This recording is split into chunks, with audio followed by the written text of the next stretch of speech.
What's up, fight fans? We are back at it with another edition here at Round One Sports TV. I'm always your host, Edwin, where the wall fights start. Round one.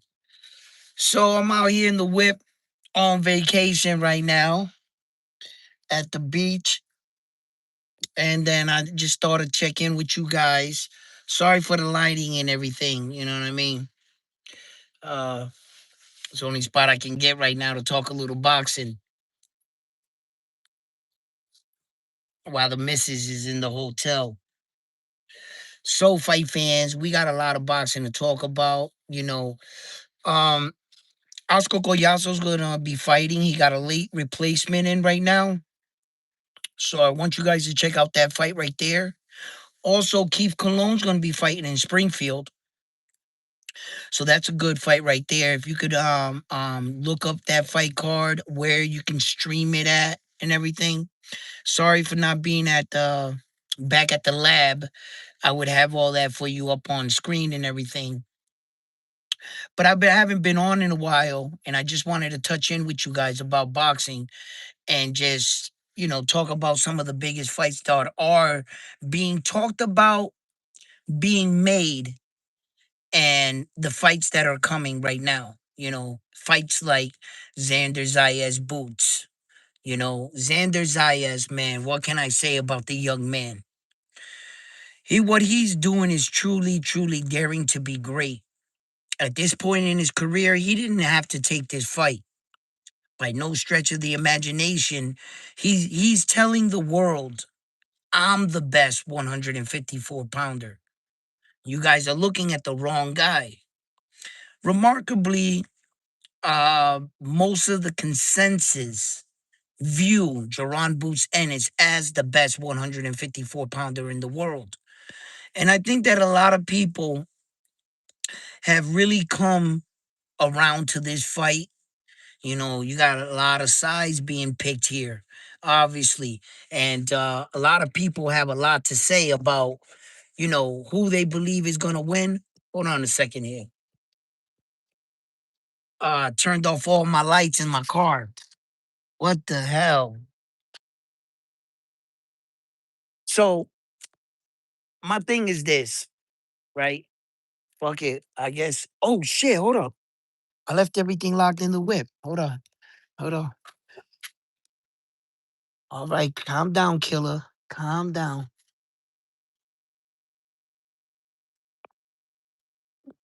We go outside and watch the sunset, I guess. But what I was saying was, you know, a lot of the boxing world views Jaron Boots as the best 154 pounder, right? And to a certain extent, I can agree that Jaron Boots is a remarkable talent. That much I can say. You know, there is a great possibility he can win this fight. But there's even a greater possibility in my mind that Xander Zayas can win this fight, and he is going to shock the world. I am very, very, very excited for this fight right here. I'm glad we're getting this fight because, in the sport of boxing, when we want to see the best challenge each other, this is truly the best fighting the best right here. Both men I might be there in age, but both, make no mistake, both are in their prime. One a little bit further than the other, but look, boxing's the type of sport sometimes it's sink or swim, right? And sometimes you got to take your opportunities when they come. And I got to really, commend Xander for stepping up and giving us such a fight. Because I'm going to tell you right now, Xander didn't have to do this. He didn't have to do this, man. He could have went any way, man. He could have took any tuna fight. He could have just avoided Jerron Boots altogether. Because who it was gonna fall on was Virgil Ortiz. Jerron Boots Ennis already had him pegged as a duck. And from the history of him and Terrence Crawford in the lower weight division, Virgil Ortiz was not looking too good. Xander Zayas stepped up and helped the Latin brothers out. All right? We had to pick you up, Mexico. You know what I'm saying? You know? Because y'all done fumbled the bag. Y'all act like you didn't want to motherfucking go toe to toe with the US. You know what I mean? US Mexico boxing. Now that's rich right there, right? That's good boxing right there. Fucking Virgil couldn't he couldn't be like the great Mexican fighters and shit. He couldn't be like um Julio Cesar Chavez or none of them dudes, you know what I'm saying? Like there just so many of them. And he didn't step up to the plate. And then here comes Xander, Puerto Rico to the rescue. You know what I'm saying? Yo, my man stepped up, man. He didn't he didn't have to do this. He could have left Virgil Ortiz and Jerron Boots Ennis in their own shit with Oscar. They could have all been in their own little shit right there. Now here comes fucking Xander, puts on his cape, Captain Save Boxing, and he comes out and he takes the toughest fight, the biggest fight. And then no sooner that he takes the fight, it's all criticism from the boxing world about he's not seasoned enough. He's not ready. He's not this. I'm saying, yo, come on, how much ready are you gonna get? He already got two belts. It's not a question of not he ready, bro. He's got to defend. You know what I mean? And boy, did he pick the right opponent. But boy, did he pick the right opponent, guys. This is just one of those kind of fights that win, lose, or draw, you got to commend him for giving us this fight, for bringing us here. And shout out to the New York Knicks. They won the championship. So I'm gonna go to New York. I know New York's gonna be crazy, with the FIFA and all that shit and the parade. And it's gonna be a lot of after because the city's still celebrating. So hopefully by the time I get there, you know what I'm saying, to see the city might be motherfucking waking up from a hangover. They might be relaxed a little. But yeah, man, you know, gotta talk about this fight. Gotta talk about this fight. Man, you know, there's a part of me that's nervous about the fight. I'm nervous for Xander, but I believe in his preparation. I believe in Xander as a student of the game, and I believe in his coach. I believe in his coach. You know what I'm saying? His coach did take George Camboza to a unified world championship fight, and he beat Teofimo Lopez with him. He beat Tio with George Camboza. That should tell you everything right there. He beat Tio with George Camboza. George Camboza ain't won another fight since he left that man. Another big fight anyway. He beat that boys club dude from Australia, but what the fuck is that really doing? That didn't do anything at all, you know? So it just goes to show you that the coaching ability and the coach that Xander has is a great coach, a good boxing mind. And I think that Jerron Boots Ennis overall, um,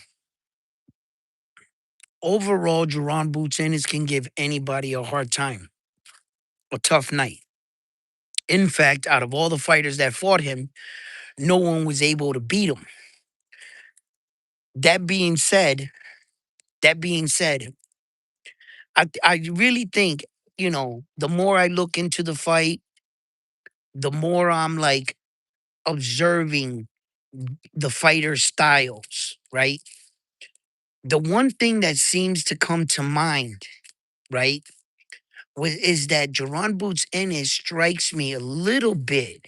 I'm a little bit as a rhythm fighter. He needs to get in rhythm. He needs to get like in a performance, his act. It's not an act per se that he's putting on an act because he's faking. So don't take those words harsh. He's putting like, like when a when a performer hits the stage, they have a role to play and they act it out accordingly. He's like the type of fighter that fights in a rhythm, but he has to get in his swag. There's where the acting that I'm talking about. It's the swag. And when Jerron Boots Ennis has to get in that swag, it can be disrupted. You saw Karen with his footwork, that jab, that popping jab. Karen was giving Jerron Boots Ennis all kinds of problems. Now, in the second fight, Jerron Boots Ennis did better. He even put down Karen in the second fight. He put him down once, right? But even with a second crack at Karen, Jerron Boots Ennis couldn't put together the kind of victory or the kind of performance against Karen that this other dude just did the other night. I mean, he didn't make it look easy, but Karen didn't look like that difficult fighter Jerron Boots Ennis described. You understand? So it was like when when I was going back and watching it, what was it exactly that Karen did so good, so well, that gave Jerron Boots Ennis so much problems? What was it? Right? And I saw it. Jerron Boots Ennis couldn't settle into the fight. He couldn't get into his rhythm, his swag, his groove. Jerron Boots Ennis, he was boxing, carrying good, but he found himself following him more around the ring, not being able to cut the ring off.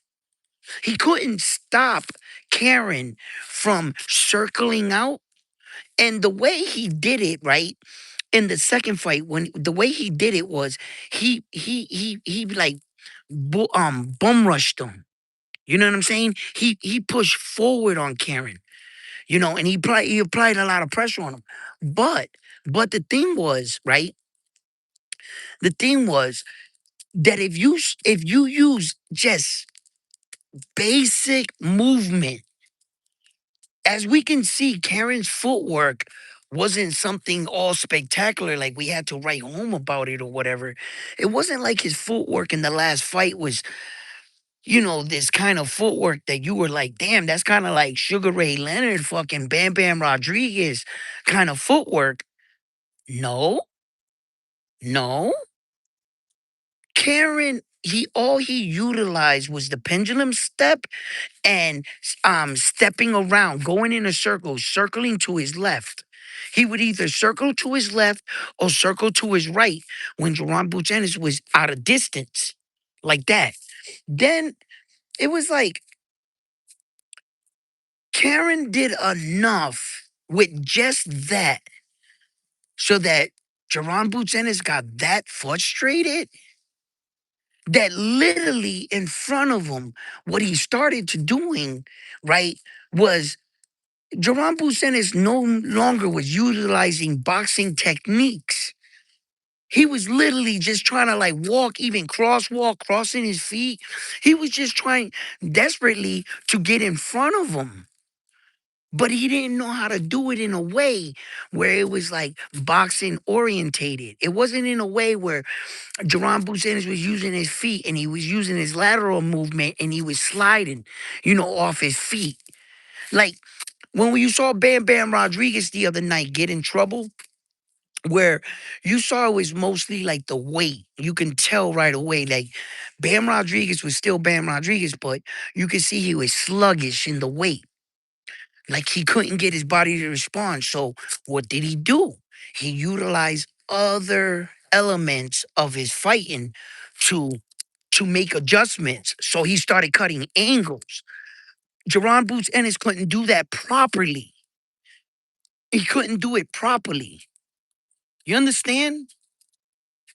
So when he started getting into trouble with Karen, you saw the frustration come out. When you saw the frustration come out, you started to seeing his boxing technique and boxing ability start to fall apart. Jerron Boots Ennis is a great fighter and everything, but you saw you could fuck with him and mentally. If things are not going his way, he seems to get frustrated and starts to make, like, I'm not gonna say desperate fucking moves, but he starts to make moves that, you know, I think Jerron Boots Ennis gets away with a lot of this shit because of the fact that he's so talented, gifted. You understand? He's like athletic, right? And he's, he gets away with a lot because of his God-given ability, his talent. That's why he gets away with a lot of this shit. But with a good boxer and a good fighter in front of him, I don't think he would get away with as much as shit he's getting away with. You know what I'm saying? So, you know, I these are some of the things I look at when I think about Jerron Boucenis, and I'm going back and I'm watching his fight, right? And I'm saying to myself, the man is talented. Yeah, he's really gifted. He's gifted. And yes, he has the ability to overwhelm some opponents. He has the ability to do certain things in the ring that are not like, taught in a boxing ring. The coach ain't gonna tell you to step that way or do this. But he does know where he's at in the ring. And sometimes fighters do these things, but those laxy daisies, things that you do in the ring can cost you in a big fight. Because unbeknownst to you, whether you realize it or not, you're still doing that move wrong. And what happens when the boxer puts you in boxing situation and you need to go to that very said move in a hard situation? Guess what's gonna happen? You're gonna do it wrong under duress. You're gonna end up doing that move wrong because no matter what, no matter what, no matter if you can tell yourself, "Oh, I'm only doing it. I only did it like that because, um, uh, let me make sure my car is closed. Oh, I only did it like that because I was in the moment or whatever." Right? Bullshit. Bullshit. My coach used to tell me, if you train sloppy, you're gonna do sloppy shit in the ring. There's no reason why you should be doing that, period, in the ring. So I think that the Jerome Butsen is obviously, like, he definitely gets away with things that I wouldn't advise most fighters to do. But at the same time, um, he's that skilled that he he can get away with certain things. All right, I'm back over here. I just want to make sure I was at my close enough over here to my room. Oh, let me walk with you guys. This shit is fucking dope as shit. I don't know, see, you see these beach houses. They go all the way down and go to the beach tomorrow. She wants to see the sunset. You know, we're gonna go do that. What's up, Frontline? How you doing, brother?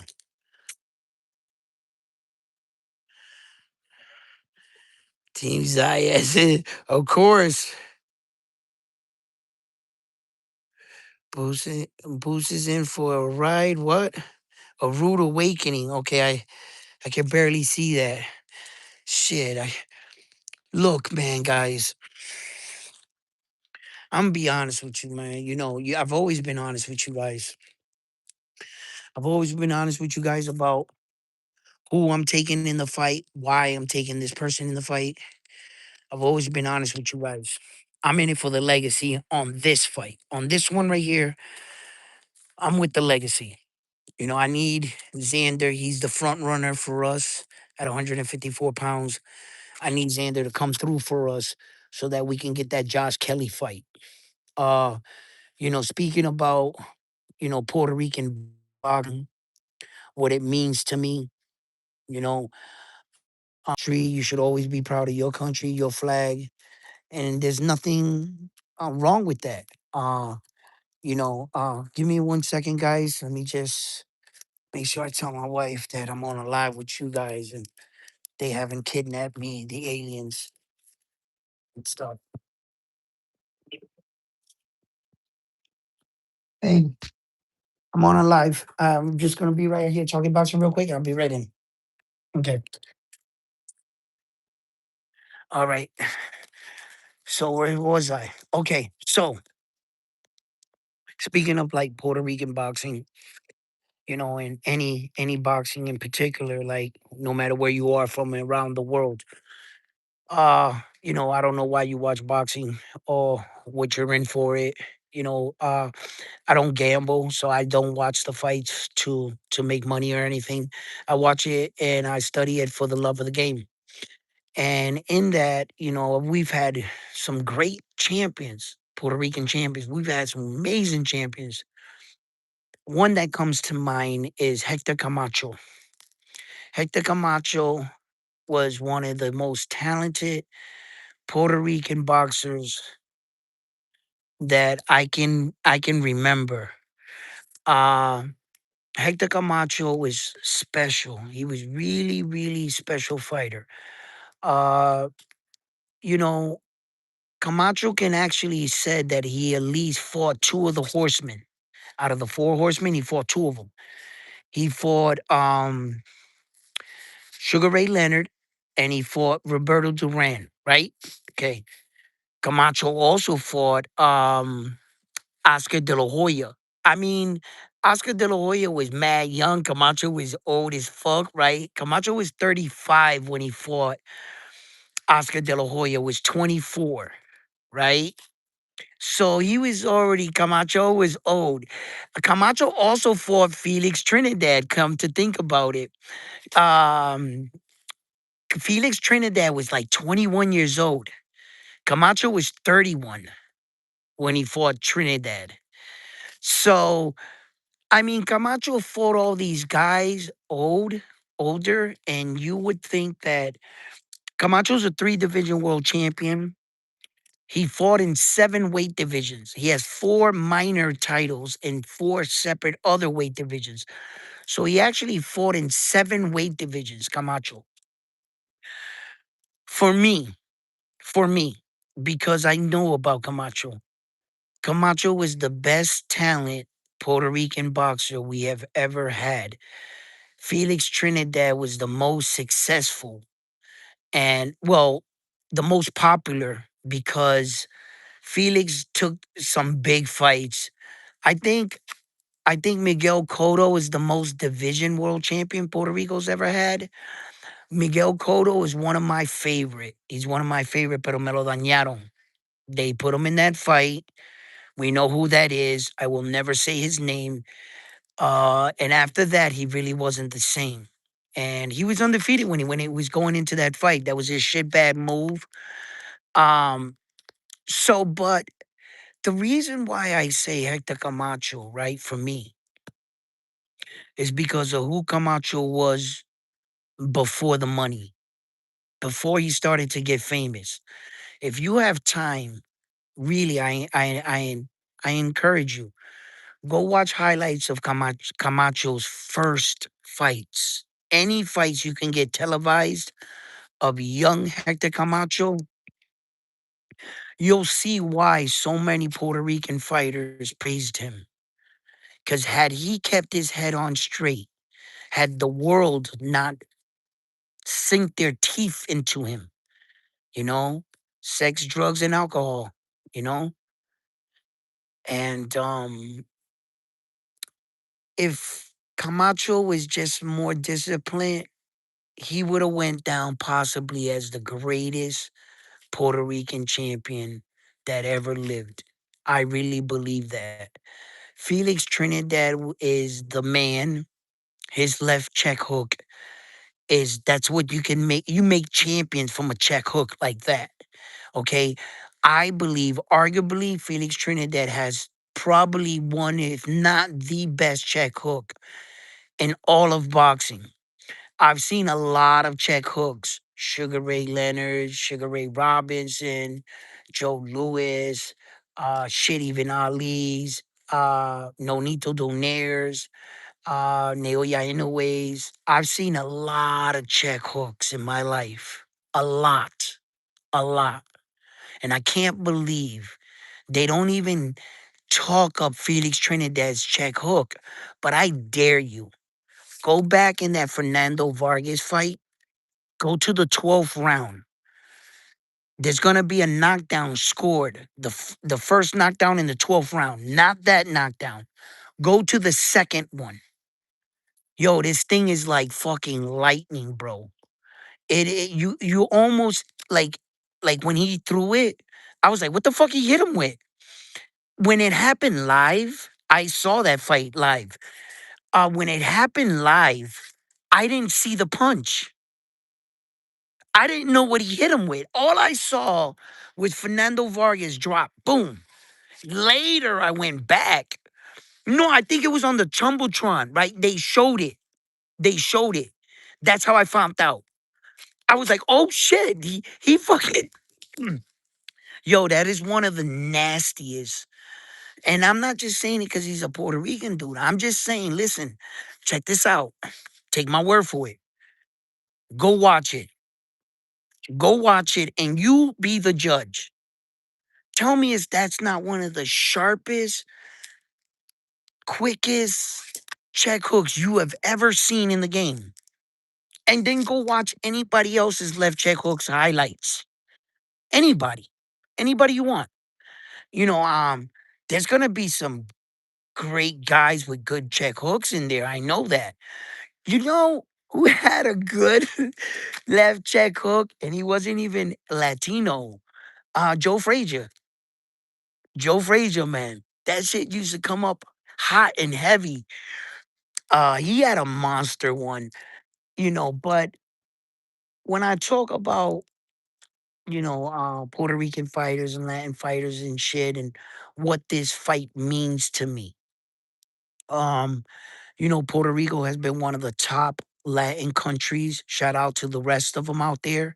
Mexico, all of them, Argentina, all of them, every Spain, all of them, Dominican, Santo Domingo, Cuba, Panama, Colombia, like every Latin country that we compete. And we have never, ever, ever gotten three belts, man. Three fucking belts, bro. In a three belt era. Now we in a four belt era. You know, fuck four belts right now. Let's just get to three. Let's just get to three. So, and that's why, you know, uh, I've been a little excited for boxing of late. We have three fighters right now currently with two belts. I was actually watching that Kafu fight against what's his name? The Japanese dude that he beat for the title. He beat him for the WBO Takana. I forget. I don't know how to pronounce his name.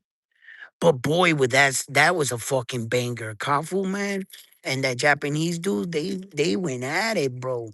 They went at it. That was a good fight. So I was just watching some highlights and shit of the lower weight division, just thinking of the possibilities of maybe Oscar Collazo or, Chulo Santiago. Uh, you know, Rene Chulo Santiago getting one of these other champions in the ring with them rather than moving up in weight. I'm really nervous for this Xander fight because he might announce that might be his last fight at 154. And if he was to do that, then we would have to start over. We'd have to go up to 160, and then Xander would have to try to fight for to get the belts back. I'm not sure. Xander's looking pretty big nowadays. I'm not sure where he's at with staying at 154, but he's the front runner for me right now, for Puerto Rico boxing right now, you know. Um he got two belts. I want that fight with Josh Kelly. Right now, shit, I'll take Sebastian Fundora. I'll take Sebastian. Fuck it. If Sebastian want to get in there, we can bang it out. I think that Xander's ready for all the top champions, and he ain't ducking no smoke. It didn't show me he was scared of Xander when he cornered him off and bitched him for his belt. That didn't look like a man that was scared of me. So Xander, man, he ready for the smoke, man, and I'm with him. I'm with him. I'm gonna rock out with Xander. Fuck it until the wheels fall off. He's our front runner. We got young Keith Cologne in Springfield. He's 10-0 with 10 knockouts. He's fucking on fire, kid. Man, if he keeps his head on straight and keeps his nose out of trouble, he could be something special too. I'm watching him close. I'm a little upset I can't get to his fight tomorrow. But my wife had something surprise for me for my birthday and Father's Day. And, she did it and we didn't talk on our dates. And that's what happens in life. Next time, make sure the missus knows what you're trying to do. You know what I'm saying? But that's okay. Keith Cologne. I apologize for not being able to get out to your fight. And I know you guys invited me out there. I was going to get backstage, all access back to the fight. I was going to be in the locker room with Keith Cologne, you know. And, there's other fights. There's other opportunities. So I won't gonna let, this moment or anything get me down or anything like that. You know, uh, um, I'm just gonna, just roll with it. You know, uh, but yeah, man, I definitely looking forward to these fights and a lot more fights too because say hey, when we get back home, man, listen, we gotta talk about this Tank shit and Devin Haney shit. And what the fuck is going on with these guys? I don't know, man. I don't know. We have a lot to talk about. But we got some fights. Hey, yo, Frontline. What are some of the fights right now that we got looking forward to right now? What up? He fights for the money. I fight for my legacy. He fights for the money. Yeah, I fight for my legacy. Yeah, that's what Xander said. Yeah, because Xander's like he's really trying to like prove the doubters wrong. Xander, he's trying to prove all these people wrong. He's trying to show the world like, yo, listen, let me tell y'all something. Yeah, I think y'all sleeping on me. I think y'all sleeping on me. And I think Xander, yo, listen, it's just something about his demeanor, man. Because I'm gonna tell you right now, bro. Yo, when this fight was announced, tell me if you didn't think, as a Puerto Rican fan, that Xander didn't get sold out by Top Rank. Tell me you didn't think that. Tell me you didn't think that Xander got put on a chopping block because Top Rank wanted to get that DAZN deal. Tell me if everybody didn't think that, right? But when the truth came out, and Bob Arum and them said, bro, we went to Xander. We told Xander, bro, this is not your fight. This is between Jerron Bucenes and Virgil Ortiz. And they couldn't work it out. And Xander came in and said, you want to know something? I'll fight Jerron Bucenes. My favorite prospect at 28 doesn't want to fight him. I'll fight him. And Top Rank was like, bro, yo, let's talk about this, Xander. You don't gotta do this. And Xander was like, look, not only for my legacy, but for the Top Rank brand, right? But then you could say definitively that Top Rank didn't duck your fighter, Ed Hearn. All right? All that, oh, Top Rank knows how to manage fighters. They know how to promote them well. Really? Well, they just promoted them right into your guys' fight because apparently you guys couldn't get it done. So Top Rank had to come and save the day. Yo, and Top Rank is some G's, man. They really like on some shit like all that stigma and shit that people like the fighters, oh top rank, they manage it. It's because the fighter is telling top rank, you guys pick my fights. But as you can see, if the fighter speaks up and says, no, I want this fight, Uncle Bob will give you the fight. Didn't he tell Big Baby Anderson there not to take that fight with Martin Piccoli? Didn't he tell him not to take it? And what did Big Baby say? I want the fight. What did Top Rank do? They gave him the fight, right? Well, Xander said, you know what? I want the fight. When Naoya Inoue said, I want to fight Stephen Kubo Fulton and vacate all four of my belts, Top Rank looked at him and said, yo, Naoya, what are you doing? You don't got to vacate the belts. You don't got to fight Stephen Kubo. You got all four belts right here. Naoya Inoue said, no, I want that fight. What did Top Rank do? They gave him the fight. So, it goes to show you that these fighters have a say. They have a say in it. Don't let them lie to you. Talk about, oh, I couldn't get the fight because of this. Nah, bro. If your promotional company is behind you, their jobs, what is a promotional boxing company's job to do in boxing when you sign to them? Their promise is they're going to get you the fights that you want, to get you the biggest fights, to put you in position for the biggest fights and the biggest payday. That is their job. How the fuck are you gonna sit there and tell me that Shakur, Devin, Tank, fucking all these dudes couldn't figure it out? How? If your promoting company's whole entire job is to secure you the biggest fight. No, we couldn't do it. We couldn't do the fight because it was on that side of the street. What are they all gonna say now when the zone got them all signed? They ain't no more. Oh, he's on that side. They're with the zone, and I'm with Prime. You know, none of that shit no more. None of that shit. So it's gonna be a little bit easier to secure some of these bigger fights rather than the fighters being pushed and backed into fights we're really not asking for, right? For instance, Tank Davis did that so much. Now the WBA is ordering him a fight. Now he has to fight Schofield. If not, they're gonna strip him with that from that status he has. That little piece of championship status he's still holding on to. But belts ain't shit, right? According to Tank Davis. Belts ain't shit.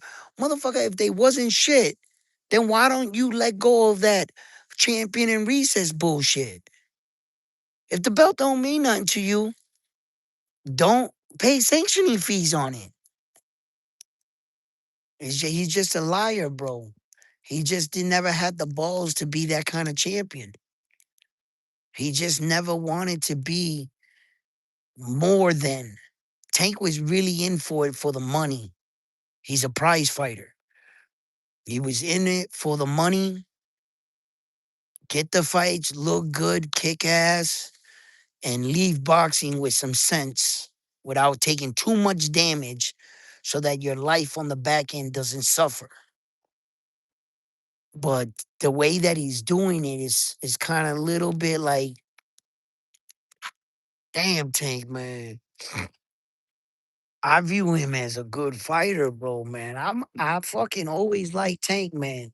Just everything about him, his characteristics, his demeanor, everything. I always like Tank, man.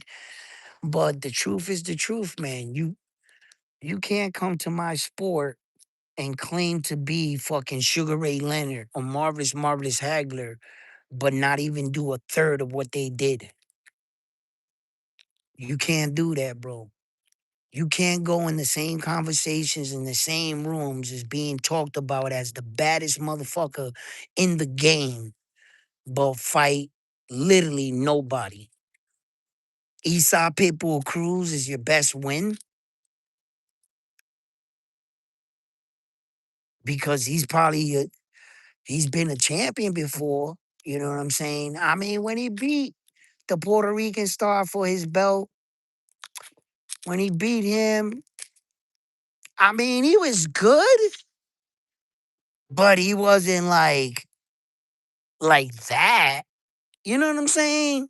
Where shit, Lamar Roach right now. Actually, no. You know, you can't be giving out secondary trophies in the sport of boxing. Nah, fuck that. Lamar Roach, you're coming off two draws. I don't give a fuck. Oh, you should have won that fight. They should have gave you the fight. But then you should have knocked him out. You know, that's it. Like, I'm not gonna give credit to Lamar Roach for fucking participation trophy. Oh, that was an awesome fight. Nah, dog. Tank, where's your fucking signature win? I mean, Leo Santa Cruz, man, three division world champion. Man, nobody knocked out Leo like that. Nobody knocked Leo out like that. That was a good win.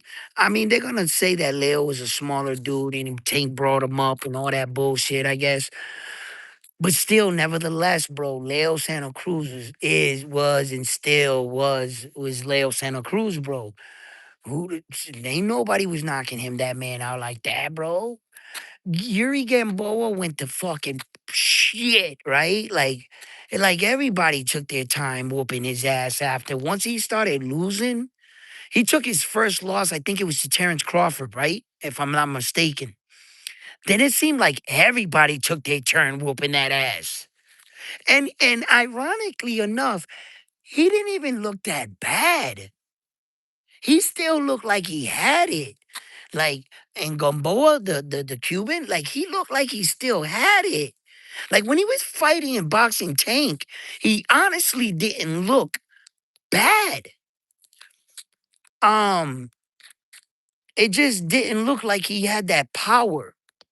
It didn't look like the fighters didn't respect his punching power at all. And when I mean they didn't respect it, Esau Pitbull Cruz walked through it, bro. Walked through it, bro. It was like everybody whooped that man's ass, bro. Yeah, man. But that's why you got Boa, bro. That win with Tank, it didn't marinate well. If Gamboa would have like retired with only like two losses or whatever up to that point, um, the win probably would have matured better for him. But Tank didn't. He just kept losing, bro. So that win didn't mature good for Tank neither. So this is like a lot of shit in boxing, bro. Like, you know, sometimes I think that we as fans we can get a little laxy with the fucking credit and giving it to these fighters like, oh yeah, man, you know what I'm saying? Jerron Boots Ennis, he's a fucking phenom, blah blah blah, this, that, and the third. And like when you look at guys' records today, like their records overall, right? You got like, all right, Saul Canelo Alvarez, he's the last of the Mohicans. He's the last of the dying breed of that era of boxers. I don't think we'll see another guy with a 63 fight record again. Not at this rate, the way these guys are fighting. I think that that era is over with, right? And you know, you look back at like Saul Canelo Alvarez's boxing record, right? I think he fought 20 world champions throughout his career. Uh Terrence Crawford, he has a lot of world champions that he fought too as well. But not big names per se. He doesn't have like like the list of names that Canelo has. Canelo literally he has two losses to two of the best American fighters, but he has them both on his record. He has Floyd and Terrence on his resume. Saul. Floyd and Terrence on your resume? They might be in the losing column, but you shared the ring with them. That counts. Uh just with those two guys alone on your resume, bro, he's rocking the majority of everybody. Just straight up rocking them, bro. Like, dude's resumes is garbage right now. Like, you look up Jerron Boots Ennis's resume, right? Okay, for instance, if you was to look up Naoya Inoue's world championship run up to date, he faced 17 world champions. He knocked out 13 of them. Saul faced 20 world champions. I think he knocked out 10, right? Okay. Jerron Boots Ennis. This is what I mean. I said all of that to say this, that we live in an era where we truly give guys credit for accomplishing very little. Very little. If you was to go to Jerron Boots Ennis's box rec right now and hit Wikipedia on Jerron Boots Ennis, he is 1-0 against former or current world champions. One fight. He fought one world champion in his entire career, and all of a sudden, he's a phenom. He's a phenom. You mean to tell me that that's the guy they're talking up against Terrence Crawford? That's the guy that they're saying is a better fighter than Saul, that he's the next best thing. He's going to grab the American torch, Jerron Boots Ennis. He's 28 years old, and he has accomplished virtually nothing. And I mean almost nothing. Dude, you fought one world champion, and we're talking you up against and amongst who? You're putting him in the same sentence with Terrence Crawford, a 5 division world champion, a guy that has all 4 belts in 3 separate weight divisions. You're against that guy? But Jerron Boots Ennis can beat somehow, some way, in some people's minds, Terrence Crawford. Not only did he duck Jerron Boots Ennis, but the Jerron Boots Ennis would beat a man like that. Only fought one world champion.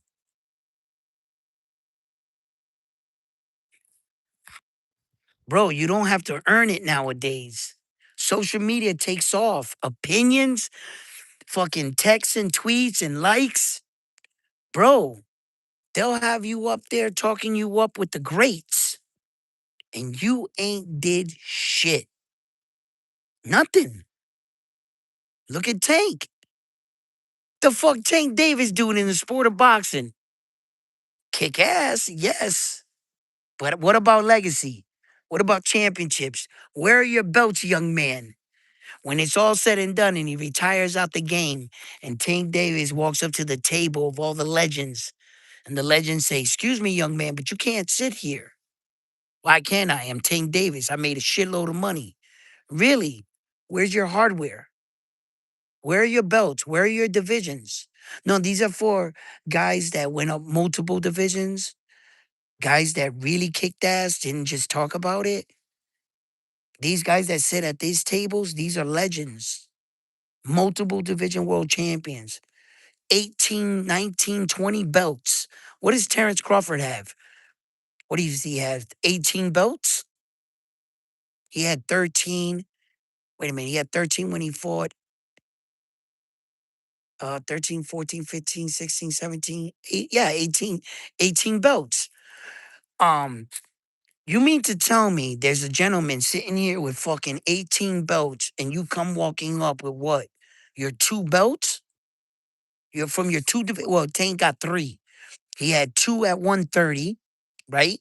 He had the IBF and the WBA, right? At 130. And then he had the WBA at 135. So he got three belts. Tank, right? Fuck out of here, bro. You can't sit at this table, bro. Are you crazy? Yo, why don't you take your bag of money and go that way? Maybe you could buy a ticket at the Hall of Fame so you could see our pictures on the wall. Because guess what, Tank? You're not going to the Hall of Fame with that shit you got. There's no way on God's green earth can the writers or the people that vote for the Hall of Fame elect Tank Davidson with that bullshit ass credentials. Bro, if you let him in, you're gonna have to let everybody else in. This is not a question of whether or not.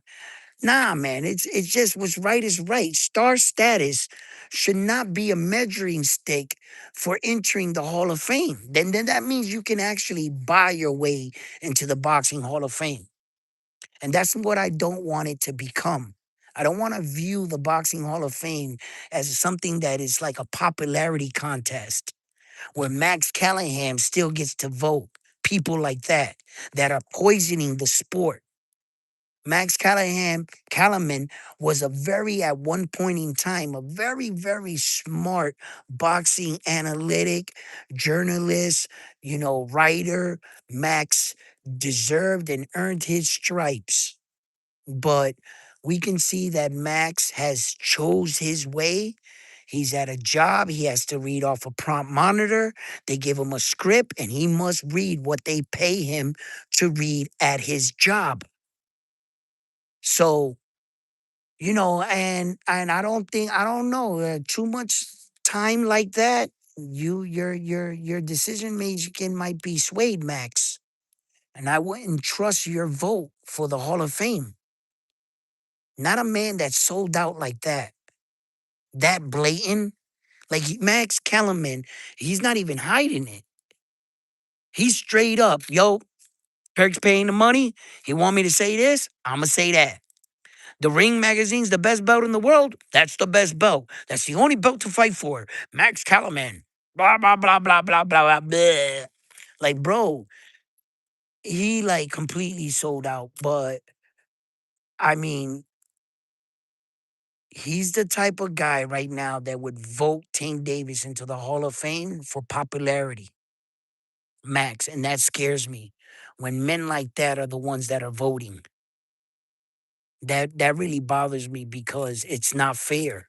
It's not right.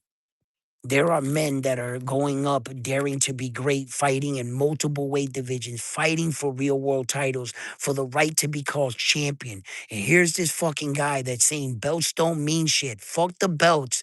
We're gonna let him in with his bullshit belts. It's not right. It's not right. And I don't think, I mean, Tank can get into the Hall of Fame if he turns things around, of course. Of course. He's got the skills, he's got the ability. He's not old, like, all like there, but he's got to put some shit behind him. He can kind of do what Terrence Crawford did. You know what I'm saying? Just hop in, grab a belt, grab a belt, grab a belt. Don't really defend the belts, just grab them. Run up there, grab another belt at 154 like he did. He didn't wipe down the division, but he made sure he got that division under his belt. You know what I'm saying? And then he went up to 168 and did the same thing. Copy, paste, and print what he did at 154. And that's two weight divisions, just like that. Two fights, two more weight divisions added to your resume. Tank can do some shit like that. Yeah, yeah, he could. But I'm not sure if Tank, if he got the body mass, and the size to go up there even further to 147, guys. I'm not sure about that. And then, but he can actually go up to 140 and grab a real belt. Because he's got that regular belt that he beat Mario Barrio for, but that's not a real belt, man. because Mario Barrio wasn't the champion at the time when Tank Davis fought him. I believe it was Josh Kelly at the time. Josh Kelly still had the real belt. No, no, it wasn't Josh Kelly. I'm my bag. At 140. Yeah, it was. Yeah, it was. It was Josh Kelly, right? When Mario Barrio, or did Josh Kelly already lose the belts by then? I got so much boxing in my head. But yeah, yeah, and that's why Tank Davis really doesn't get that credit for that belt at 140. But he can go up to 140, get a belt there. That would be three divisions. Three divisions. And then if he went up to 147 and snatched the belt, that would be four quiet divisions. But you wouldn't be able to take that away from him. It would still, you would have to give Tank credit for four divisions. And with just two fights, he can do some shit like that. Then he can kill two birds with one stone, now couldn't he? Let's just say he fought fucking Devin Haney at 147, right? Shit, he can hit a rematch with fucking Rolly. Rolly got a real belt. Rolly would fight Tank Davis in a heartbeat. Rolly, he's just that crazy. You get that belt from Rolly, fuck yeah, Tank. Get a belt at, get that other belt at 140, right? Because Tank got his belt at 135, right? Snatch that belt, snatch a belt at 140, fucking go to 147, fight Rolly. That'll be four divisions, two fights. Tank will take all this bullshit that he done did and fucking turn his career around, his resume. You couldn't deny him. You can't. Once he gets those divisions, it might be a bullshit way he did it, but he'll still go down in history as a four division world champion. Now, that, my friend, you're going to the Hall of Fame for four divisions. Four divisions. You're going to the Hall of Fame for four divisions. That's a fact, Jack. So, yeah, nah, that's what I guess he would have to do.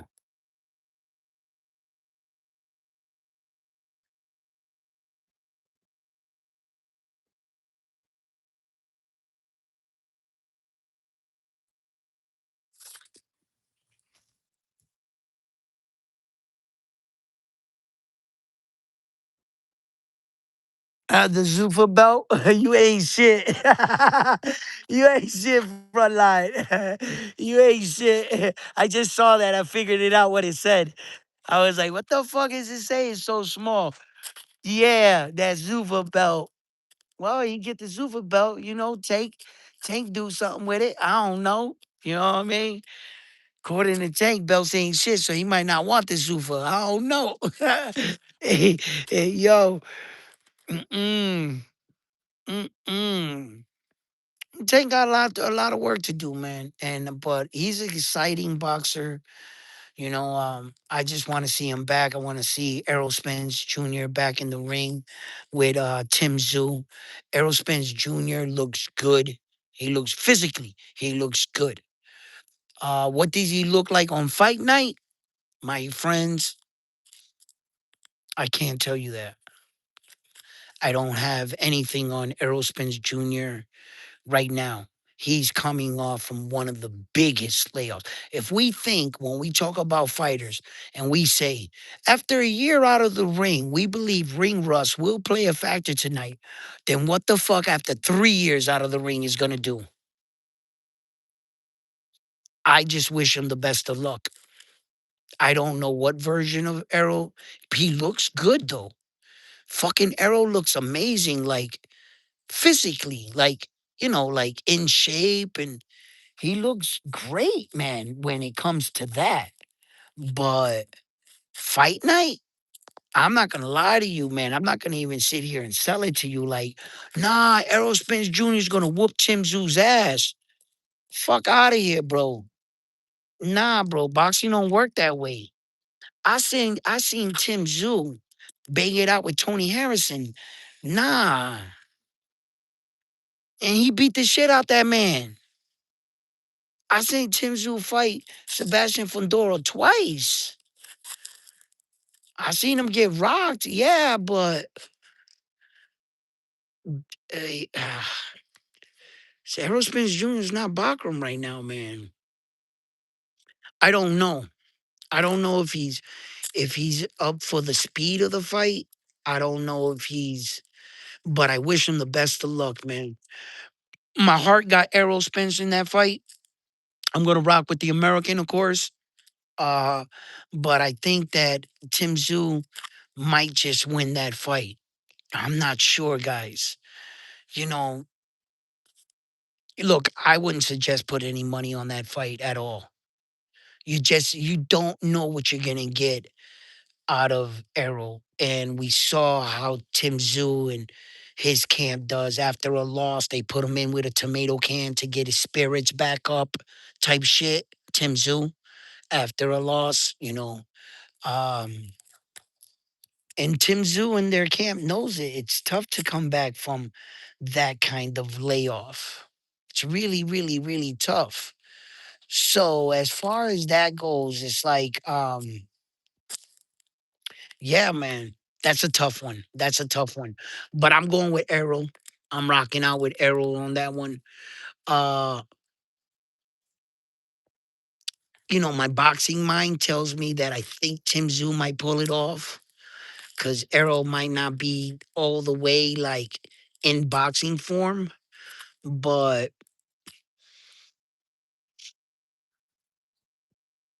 Errol's strong. He's a strong man. To come back from all that shit, that car accident and everything, he's a strong dude. That's one strong dude.